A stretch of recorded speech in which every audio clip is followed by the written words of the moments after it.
Hey, well, what does it do for the special teams unit if Clayton Fedulin can start reincorporating himself?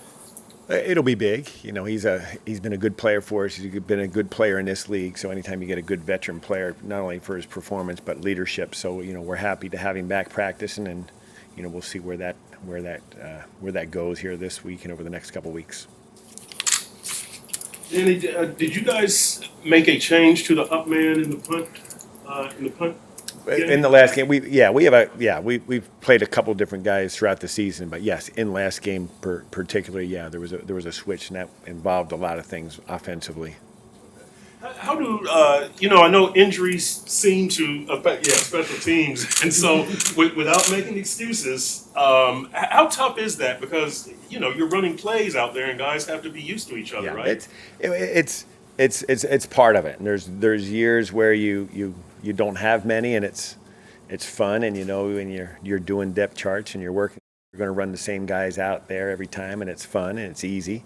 I shouldn't say easy, but you don't have a million contingency plans that are actually put into effect. So it makes it tough, but that's part of the game. In this extra point, what happened? Just caught it inside a little bit, and then as you guys know, there was a little bit of wind, and it was gusting, and a little bit of inside with a gust of wind, and the unfriendly upright got us again. And then the blocked 52-yard field goal attempt?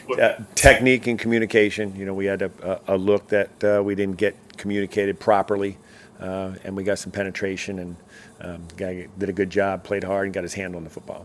Going back as long as I can remember, the Meadowlands have always been known for their swirling winds. Speaking of wind in Cincinnati, is that something you kind of prepare for, is that the elements? Well, you never really know, and it was interesting, when you try not to track weather too early, but you do. You get the information, and a week before it's 94 degrees and it's sunny, and all of a sudden you go up there and it's 60 degrees with the temperature dropping with wind, and but that's all part of it. You try and have history, and you track different winds in certain stadiums, and every coach has files based on sun, weather, wind, rain, whatever it may be in each particular stadium, and you try and play. You got to play through it. You try and time some things up so you're maybe not catching the gusts. The gusts are always more important. If it's the steady wind, you can handle it. It's the gusts that always get you. So where does Hard Rock rank in terms of most tolerable for kickers and punters? Well, since they've changed the design, it's pretty convenient for kickers. You don't get a lot of different wind angles and wind directions and changes and swirls. So it's a very kicker-friendly arena, But they took out the third infield. which always made it really interesting.